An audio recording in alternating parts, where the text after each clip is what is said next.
A bisexual and my gender is bigender. पूछे जाते हैं कि आप अपने सेक्सुअल डिमांड के लिए क्या करेंगी, तो उन सबको आप क्या जवाब देती हैं? मैं इतना ही कहना चाहूंगी कि that is none of their concern.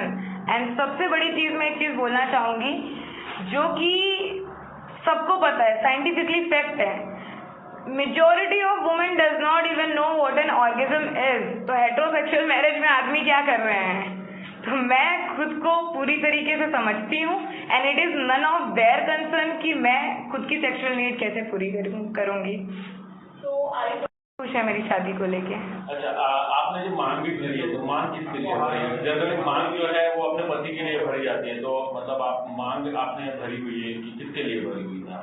ये मांग मैंने खुद के लिए भरी हुई है।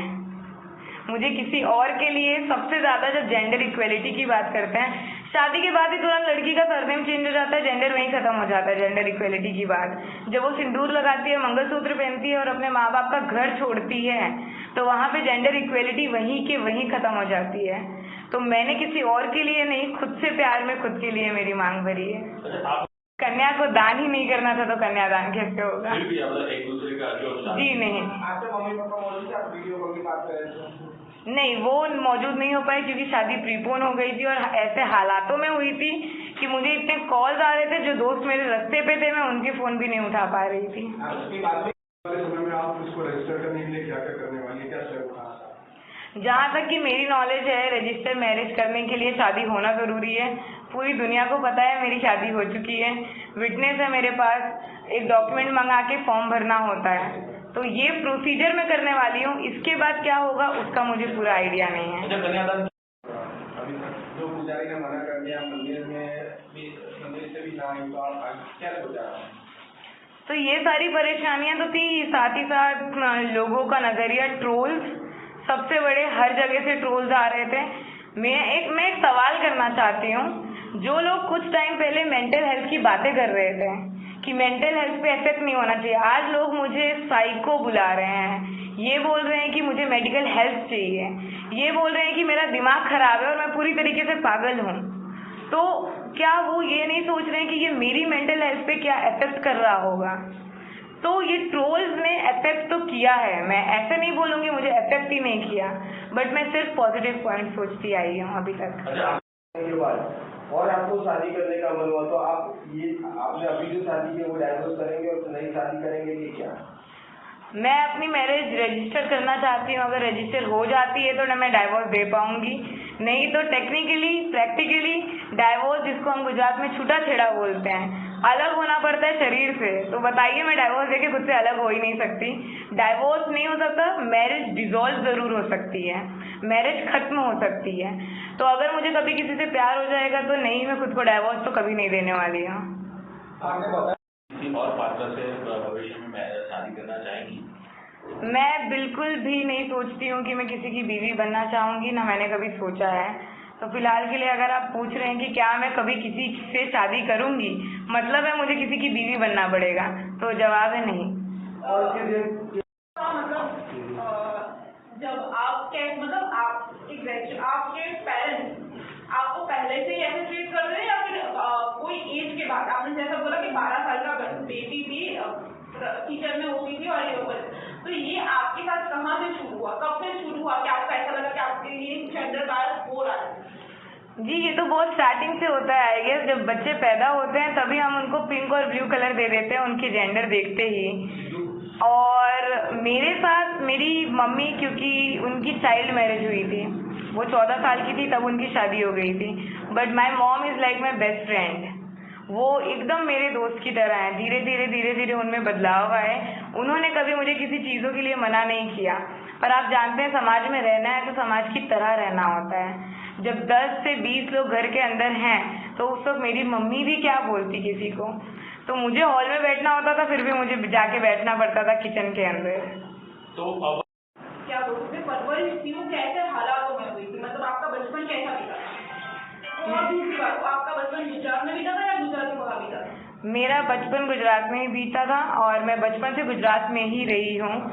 और मेरी जो परवरिश थी वो हर एक नॉर्मल लड़की की जैसे परवरिश होती है उसी तरीके से हुई थी। बट जो बायसनेस है मैं उसको देखती आई थी, जो जेंडर बायसनेस थी कि लड़कियों को बड़ा कैसे किया जाता है, लड़कों को बड़ा कैसे किया जाता है। इसमें मैं लड़कों को नेगेटिव नहीं बोल रही हूँ, बट लड़के भी इस चीज से, ये बायसनेस से पीड़ित हैं। तो जब ये चीज़ें बढ़ रही थी तो मैं बहुत इससे परेशान थी कि जैसे मैं एक एग्जाम्पल अगर आपको देना चाहूँ तो जब घर पे कोई भी मेहमान आते हैं, आदमी हॉल में बैठे होते हैं, टीवी देख रहे होते हैं, नाश्ता कर रहे होते हैं और औरतें उनको नाश्ता देने जाती हैं, किचन में पसीने बहा रही होती हैं। यहाँ तक कि 12 साल की अगर छोटी बच्ची है ना तो वो भी किचन में बैठी होगी और 12 साल का छोटा बच्चा हॉल में बैठा होगा। सब घरों में मैं मानती हूँ ये चीज़ नहीं होती होगी, बट मेजॉरिटी ऑफ घरों में एटलीस्ट मेरा बचपन ऐसे बीता है। लोगों में वुमन बन गई है जिसने अपने आप की शादी की है, तो शादी के बाद कैसा लग रहा है आपको? शादी के बाद मुझे बहुत बहुत बहुत बहुत ज़्यादा अच्छा लग रहा है। मैं बहुत खुश हूँ। इवन जब मैं खुद को वरमाला पहना रही थी, जब मैं खुद के मांग में सिंदूर भर रही थी, मैं बहुत ही ज़्यादा खुश थी कि फाइनली जो सपना मैं देखती आई थी बचपन से एक दुल्हन बनने का, वो पूरा हो रहा है। मेरे आंखों में आंसू तब भी थे जब मैं ज्वेलरी पहन के शीशे में खुद को देख रही थी। मैं खुद को हक किए बिना रह ही नहीं पा रही थी एक सेकेंड भी, क्योंकि शादी प्रीपोन हो गई थी। इस वजह से बहुत सारे दोस्त नहीं आ पाए और जो दोस्त आए भी थे वो दोस्त 2 दिन बिना सोए हुए मेरे घर पे आए थे शादी के लिए। तो तकरीबन 7 से 8 लोग होंगे मेरी शादी में। चलिए, मतलब अपने आप ही कैसे थोड़ा सा डिस्क्राइब करके बताएं कि सोलो गैमिंग पूरे दुनिया के लिए ये एक कंसेप्ट नया है, तो आपने कैसे शादी की, थोड़ा सा डिस्क्राइब कीजिए। जी, तो मैंने शुरुआत किया शादी की लक्ष्मी जी और गणेश जी की पूजा करके, उनकी आरती करके। उसके बाद मैंने खुद को वरमाला पहनाया, पीछे गाने बज रहे थे, जो प्लेलिस्ट मैंने बनाई थी वही। और उसके बाद हवन कुंड जलाया हमने। मेरे दोस्तों ने मेरी बहुत मदद की उसमें, सारी डेकोरेशन करने में। उसके बाद मंत्र चल रहे थे, मैं बैठी थी, हम भगवान के सामने हाथ जोड़ के बैठे थे।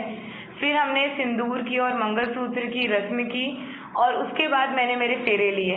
हर एक फेरे के साथ जो 7 वचन मैंने मेरे खुद के लिए लिखे थे वो वचन मैं बोलती जा रही थी। मेरे दोस्तों ने मेरे ऊपर फूल फेंके और साथ में हमने गरबे किए, हमने डांस किए और बहुत ही ज़्यादा मज़ा किया शादी में। तो स्पीकर पे हमने मंत्र लगाए थे जो शादी के मंत्र होते हैं और शादी खत्म होने के बाद नवकार मंत्र लगाए थे। अच्छा, पंडित जी बिना कैसे आपकी शादी कैसे हुई और कब हुई ये बताइए। ये शादी मेरी कल हुई, कल शाम को 5 बजे शुरू हुई थी शादी और बिना पंडित और बिना किसी और के ये पूरी टेक शादी थी। तो ब्लूटूथ स्पीकर पे हमने मंत्र लगाए थे, ब्लूटूथ स्पीकर पे हमने सब कुछ लगाए थे और ब्लूटूथ स्पीकर पे ही के वजह से ही हमने उसके थ्रू ही हमने शादी की थी, मैंने शादी की थी। मतलब को क्या हुआ, बहनी को क्या हुआ, ये बताना चाहेंगे आप? जी, जो पुजारी थे उन्होंने जब न्यूज़ इतनी बड़ी हो गई, पॉलिटिक्स बीच में आ गई, तो उन्होंने बैक ऑफ कर लिया। उन्होंने ये कहा कि हम ये शादी नहीं करा पाएंगे बिकॉज हम ये वाद विवाद का हिस्सा नहीं बनना चाहते हैं। उसके अलावा जो वेन्यू था, जब सुनीता जी ने कहा कि यहाँ पे शादी नहीं हो सकती है तो मंदिर के पंडित जी ने भी वेन्यू के लिए मना कर दिया, तो मैं वहाँ शादी नहीं कर पाई। शादी अपने साथ करने वाली थी, ऐसा क्या हुआ कि आपको 2 दिन पहले ही शादी करनी पड़ी? बिकॉज 11 तारीख को शादी करते करते बहुत सारे चैलेंजेस आ चुके थे मेरे पास तक, जिसमें से मैं कहूँगी कुछ चैलेंजेस ऐसे थे कि नौबत आ गई थी कि मुझे मेरा घर खाली करना पड़ता। मेरे पास से पंडित चला गया था, पंडित जी ने मना कर दिया था। शादी की वेन्यू चली गई थी, तो मुझे बहुत डाउट था कि शांतिपूर्वक मेरी शादी 11 तारीख को हो पाएगी या नहीं। ये रीज़न था और मैं मेरी शादी को लेके बहुत एक्साइटेड थी, मैं चाहती थी शांति से हो, तो मैंने मेरी शादी प्रीपोन कर दी।